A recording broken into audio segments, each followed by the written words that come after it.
Natumaini itawabariki na kuwafariji. Tutakwenda kusoma katika kitabu cha Isaiah 53 verse 3 to 5. Natumaini mbarikiwe wote. Amen. Amen.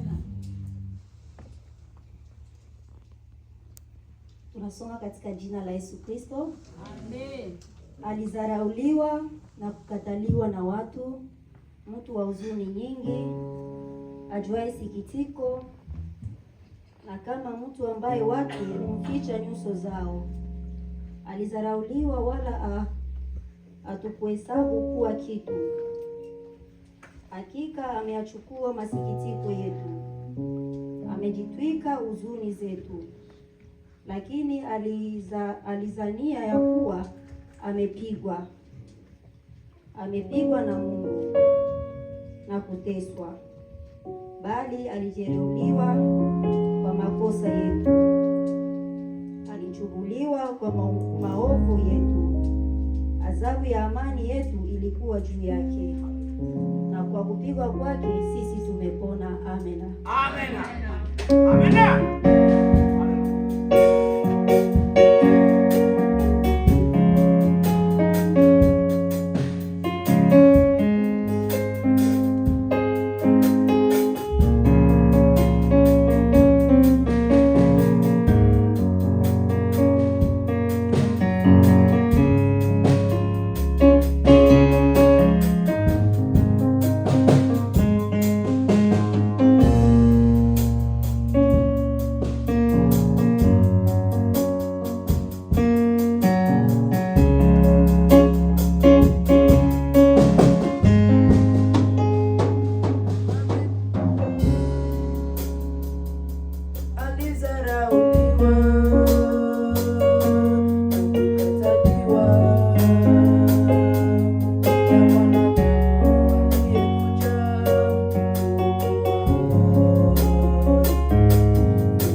Sio damu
mimi nawe tupate kuokolewa. Nitemewa mate, Ili mimi nawe tupate kuokolewa. Masia alizarauliwa, Ili mimi nawe tupate kuokolewa. alipanda msalabani, Ili mimi nawe tupate kuokolewa.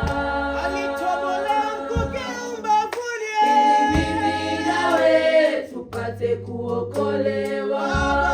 alizarauliwa Yesu, Ili mimi nawe tupate kuokolewa. Masia alitemewa mate Yesu, Ili mimi nawe tupate kuokolewa. akabeba msalaba mpaka Golgotha, Ili mimi nawe tupate kuokolewa. alipigwa misumari mikononi mwake Yesu, Ili mimi nawe tupate kuokolewa. Masia alizarauliwa Yesu, Ili mimi nawe tupate kuokolewa.